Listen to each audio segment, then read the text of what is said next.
Always enjoy talking to this guy, although the state of the Jets must have him in a real state of misery. Damien Woody can be found across ESPN platforms on the following shows throughout the week: Get Up, First Take, Fantasy Football Now, Daily Wager, and SportsCenter, because ESPN is actively trying to kill him. Thank you, Damien, for... You agree? Yes, I mean, yes, I do agree. Obvious. It's obvious to anyone watching. You understand that when they lay people off, the people that they keep, Damien, are going to have to work a whole lot more on all of their platforms covering football. And the Jets' misery right now is a special kind of thing. So without spending too much time on this, although I think we can do the entire segment on this, I would like for you to take me into Mike Greenberg's home and describe all of the details before, during, and after the Aaron Rodgers injury. I want you to paint a picture for us of all the things that were happening there, please. And it's nice to see you again. Thank you for joining us. Yeah, absolutely. First of all, I was, the palatial estate was on point. It was fantastic. Greeny hit me up, was like, big dog, whatever you want to eat, it's on you.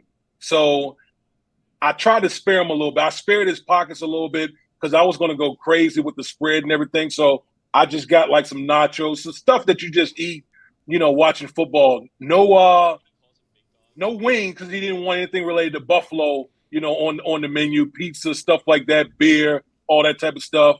We had a really good crowd there. Dominique was there. So Dominique brought some levity to the whole environment, and Dan Graziano. It was a good crowd there. And listen, man, the energy before the game was ridiculous. We were all pumped, all psyched, and then literally four snaps into the game, everything just hit the fan. I'm trying not to use profanity because I don't know how it goes on this show, but it literally everything poop just hit the fan after Aaron Rodgers went down, and it literally turned into a whole therapy session with Greeny from that point forward. It didn't even matter that the Jets ended up winning the game. It just turned into a whole therapy session, me trying to convince Greeny not to jump out like I guess it was like the 6-story window when Aaron Rodgers went down with that Achilles injury. So the vibe changed, and the funniest part was Dominique was trying to feel out, okay, when exactly can I leave? Because Greeny was so pissed. He didn't want to be a bad guest, but he was just trying to figure out a way to get the hell out of there because the mood was just awful. So it was very awkward, but Greeny was a gracious host. Does Greeny actually call you Big Dog? Greeny calls me a lot of things: Big Wood, Big D, Big Dog. Basically, anything with a B in front of it, that's what he calls me. But I think he's just scared of me because of my size. And he put out the spread, but it sounds like there were a lot of restrictions. I don't understand. You're not allowed to you're not allowed wings or beer, or because that's Buffalo? Yeah, no, we had beer. We just couldn't have buffalo wings. I was kind of disappointed in that because I don't give a damn about Buffalo, but it was some kind of quirky thing with him where he didn't want anything with Buffalo there. So, when you're the guy paying for the whole thing, you just got to flow with it. But I did have some buffalo wings after that. After the game, you had a post game. I found a way to have some wings. I'm a big guy. I'm going to find a way to eat. Don't worry about that. You wait a minute. So that Big Wood. That can't be a good experience sleeping, to go from nachos during the game to wings after the game and then going to sleep. That would create a tough night. Then. Some unrest. I was very well rested. I mean, I slept in Greeny's daughter. Like, her daughter is obviously moved out, so I slept in her room, and the bed with the accommodations were nice and everything. But I went to bed full. Wait a minute, it was a sleepover? It was. I slept over. Yeah. Wait, but how'd you get the wings in? How did this happen? How did you smuggle the wings in? And were you eating them in his daughter's room? Did you guys play truth or dare? Like, what happened? No, like, his daughter's room is like all white. Like, I didn't want to leave any evidence of that. Like, when you got everything so sterile, I didn't want to leave any evidence. But I found my way to the wings. I found my way to the wings. Do you live? I snuck up. I had them brought up to me secretly. Okay, but so is it? Are you sleeping there because you live too far away and get up is very early in the morning? Is that what's happening there? Like what? What Greeny was so excited about this thing. He was like, "Look, we're going to do this whole deal. You're going to come over. You can sleep over if you want, because we're going to get up early because of the pre-production meeting and all that. So I said, you know what? Screw it. I'm just going to sleep over. If Greeny's going to invite me over and have me sleep at his palatial palace, I'm going to sleep over. That's what I did. Did anyone else take him up on that? Yeah, Bubba, one of the producers for the radio show. Like Bubba was there. Bubba was there sleeping over. Bubba didn't even get up until like the next afternoon. What was the breakfast spread like? We didn't have a breakfast spread. All I had was Starbucks. We had Starbucks the next morning, so we grabbed that and went in. How are you feeling right now today about the state of the Jets? This has been a lot of suffering for many, many years. And 40, Dan. And you are feeling how today, Damian? I'm feeling like the organization is cursed. Like literally, I try not to wrap myself with same old Jets type stuff, but I'm starting to come around to it because literally everything was laid out there for the Jets to succeed this year and contend for a title. You bring in Aaron Rodgers, he's ingratiated himself with the city, ingratiated himself with the organization. He was going to literally be this white knight that comes in and save the organization from this, all the awful quarterbacking that we've seen from this organization through all the years. And then literally it goes up in smoke in 4 snaps. That's it. Like, how many organizations have this? Like, no other organization goes through things like this but the Jets. And it's unreal.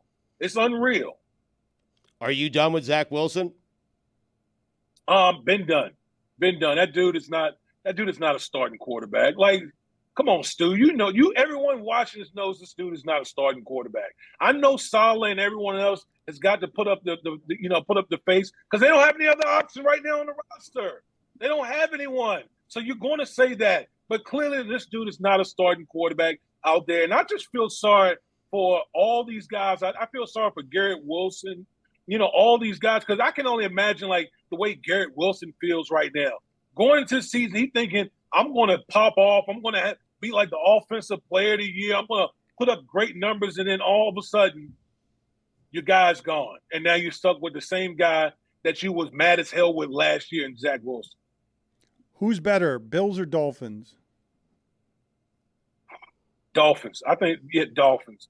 You guys are down there. They look like a bunch of Usain Bolts out there running around as far as a 4x1 track team. They are so fast. Mike McDaniel has Tua playing with so much confidence. And once the ball comes out, which it comes out so quickly, those guys can score at any point during the game. Anytime that any one of those guys touch the ball, they can score. And so it's fun to watch. Their defense got to be playing with a lot of joy, knowing that their offense is going to score a lot of points. Listen, I will pay to watch the Miami Dolphins play football right now. That's how excited they are. Better offense, Chiefs or Dolphins? Oh, it's not close. It's the Dolphins. Dolphins have the better offense. And you know what? Everyone talks about Tyreek Hill and Jalen Waddle, who, by the way, didn't even play yesterday. That was the craziest part about this whole thing, putting up a 70 burger on Sean Payton, and your second best player didn't even play. But, I mean, the Chiefs are still figuring it out. They do that every year, it seems like. The Dolphins, they're like the reincarnated greatest show on turf 2.0 right now in the National Football League. You are being accused in my headset by Chris Cody, one of our producers, of losing your train of thought there, laughing through it, and then finding your footing. Is that what happened? Happens all the time. Yes, it did. Yeah. Yes, because you know what? Yeah. It is. It is because I hate heaping all the superlatives on the Miami Dolphins because I hate that organization. But how can you hate on them? You can't hate on the Miami Dolphins right now. They're that deal. So yes, I lost my train of thought because I'm disgusted by all the positive things I got to say about the Dolphins. It hurts you. That is your chief rival, correct? That I was saying earlier in the show, there is no other rival for the Jets. And so it makes you so mad that you will spit your teeth out if you are a fan telling them to go bleep themselves. You saw this yesterday, correct? Yes, I did. I saw the Jet fan that literally lost his teeth in disgust of what Zach Wilson and the offense was displaying out there against the Patriots. And I would have lost my damn teeth, too, watching that mess. You weren't on this team that this happened to with the butt fumble, but I just want to play some crowd noise around the tunnel the night of the butt fumble as Mark Sanchez and Tim Tebow ran off the field. Let's play that for Damien Woody.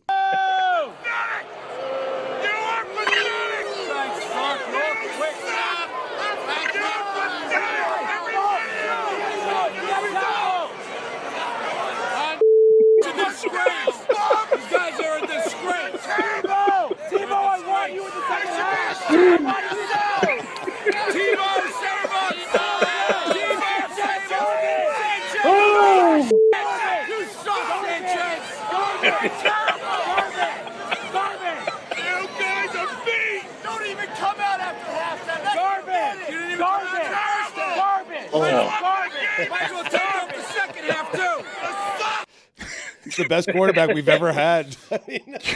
Your thoughts, Damien Woody? That was actually a tame Jets fans, response right there. Like, I've seen a lot worse from Jet fans as far as that type of response. That doesn't surprise me at all. Maybe y'all don't get that type of response down there in Miami because it's so chill, but that was actually tame. It's just the soundtrack to the last 40 years of Jets football. Dan, let me ask you a question, man. How does it feel to watch competent football? I can't believe it. I can't believe it. I'm stunned. I'm stunned. This division, I've been watching competent football, but it was the Patriots for the last 20 years. It doesn't come in any other uniform in the AFC East. Yeah, like to have the Miami Dolphins playing the way they're playing, and then to watch Mike McDaniel. Like, that dude is so awkward and quirky and weird, but I love him. Like, I love all the weirdness around him, and he's just like a mad scientist down there with Miami right now. They're just doing crazy stuff. They're throwing all the shovel passes, all the madness that most teams dream of, and it's working right now. You can see him on Get Up, First Take, Fantasy Football Now, Daily Wager, and SportsCenter. See him while you can before ESPN kills him. Thank you, Damien, for being on the show with us. All right. Appreciate you guys, man. Thank you, Damien. Yeah, Stu. There were 3 funny things that happened during football viewing this weekend for me as it relates to my wife, who couldn't possibly care less about what is happening on the televisions. One of them is that I'm trying to explain to her during a college football game, that is the single greatest catch I've ever seen. Really?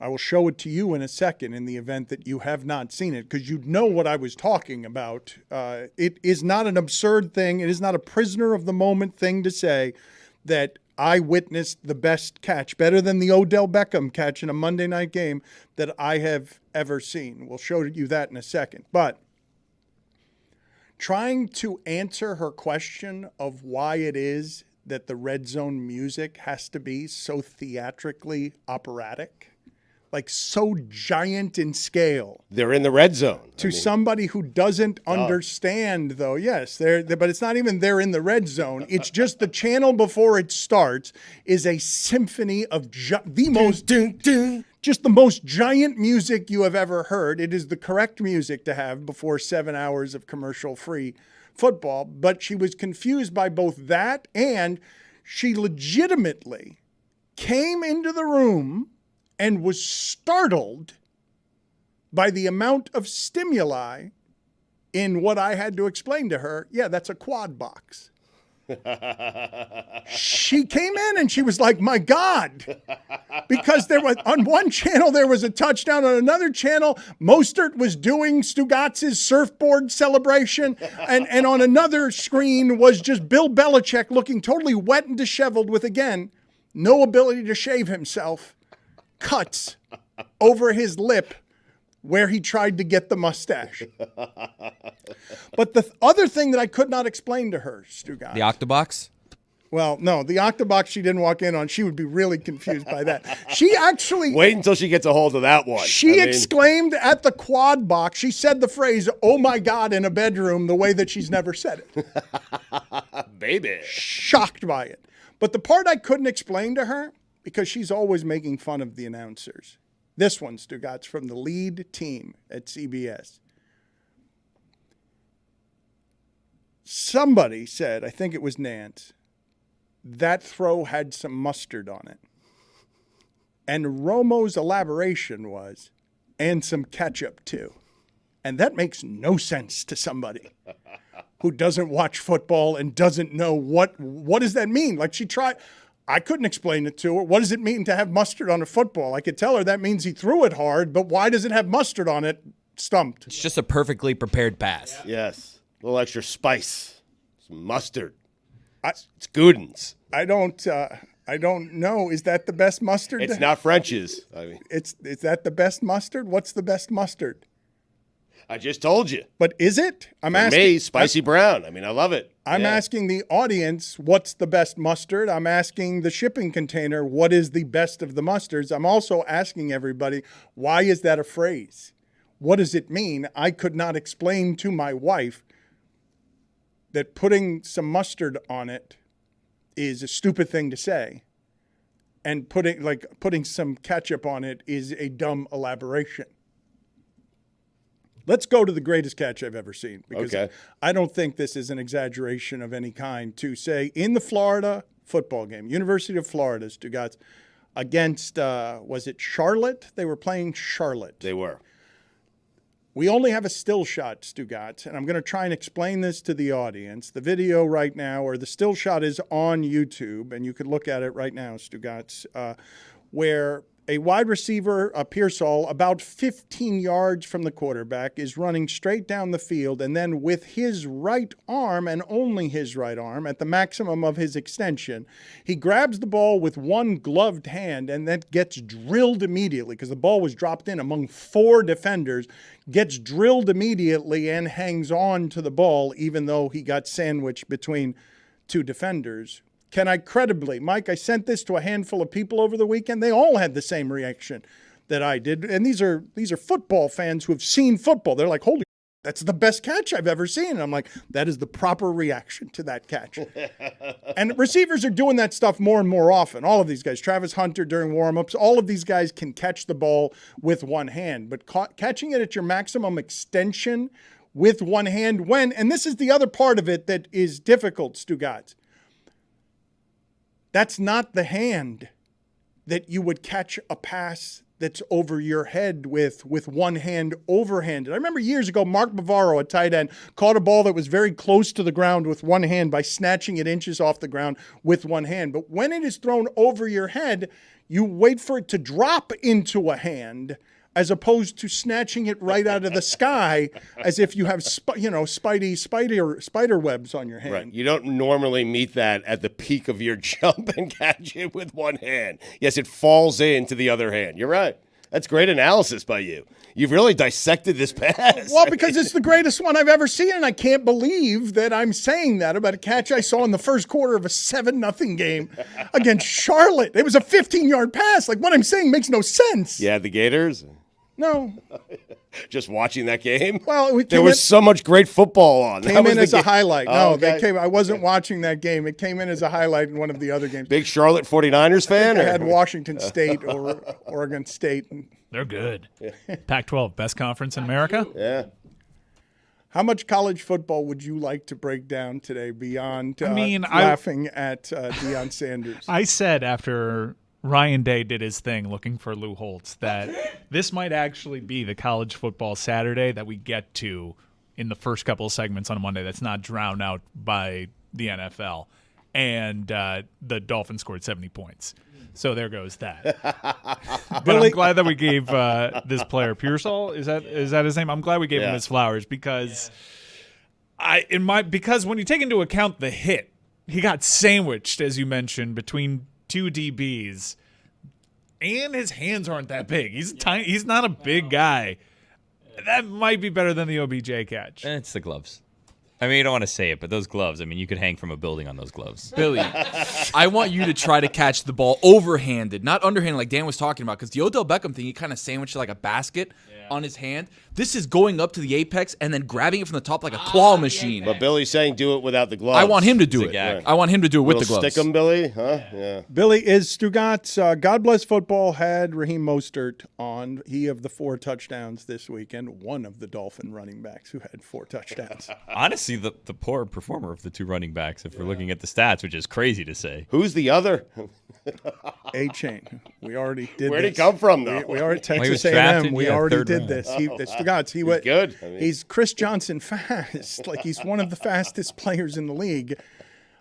Billy, Stugotz is claiming that on God Bless Football, Mostert promised you guys a certain celebration and did it, and we haven't had anyone do that since Terrell Owens did it for us when he was taking requests from our audience and then turning them into celebrations. Is that what happened? Did he do a surfboard? There were plenty of opportunities for him to celebrate things. Was he doing that after promising it to you on God Bless Football? Well, to be completely honest with you, I don't know if he's done that celebration before. He has. Okay, so there you go. We've So- talked to him about Yeah. surfing. He's a big surfer. I saw Mostert do that plenty in San Francisco. So we've discussed, we were talking about surfing and celebrations. ruins and, everything. Yeah, well, Stugotz wanted to quickly take credit for it. What I asked him and what we asked him to do was to have a surfboard hidden somewhere on the sidelines, the way Joe Horn had a cell phone hidden, the way that, Ocho Cinco used to hide signs, and bring out a surfboard and have his teammates hold him above their head on a surfboard and have him surf on that. Seems dangerous. He didn't want to commit to that, but, he surfed. We're getting there, though, I feel like. But- Well, you also better believe, Dan, that Stugotz has already been bothering him about coming back after 4 touchdowns. He's coming back. Okay, there you go. He says he's been texting him, but again, you can't believe all the things Stugotz says because he told me that Mostert did that for him. I thought he did. I mean, I had no idea he did it in San Francisco. I mean, it's odd that we asked him to do it, and then he did some sort of surfing celebration, on Sunday. And now he's banned from the show. I mean, that's Why? it. I don't want him this week. Because I thought he did it just for us. I mean, I did. I'm disappointed. So you ban him from the show. He seemed like it was such a, listen, it's the first time he had heard that idea, and it seemed like it was the first time he had heard that idea, and he was doing it specifically for God Bless Football. That's the way I like to think about it. I did ask him to surf into the end zone. I don't think he could do that. I did ask him to surf into the end zone. Well, but Tyreek Hill kind of just jumped into the crowd and was just waiting around awkwardly for fans to kind of come up to him and then start jumping up and down. that's the other thing. This team is not only fun, not only entertaining, but oh my God. Dan, if you go to those games, and I'm not a big fan of going to a Dolphin game, but when you have Hill jumping into the stands and leading that kind of cheer, what an experience for Dolphin fans. If you Google Raheem Mostert surfing celebration, you'll realize that it's his signature celebration. He's done many Jesus. interviews talking about how he loves doing this. Did he actually have you convinced that this was the first time he was going to do it? Yes. I wanted to ask you something else that I heard the broadcasters say during the Commanders game, Stugotz. I don't know if people know how much time the broadcasters waste talking to all of these coaches and players before the game to have like a couple of kernels or nuggets so that they can say the following, which is what they said during this broadcast somehow. Because if you saw the Commanders game, this is not the sentence you would come away with.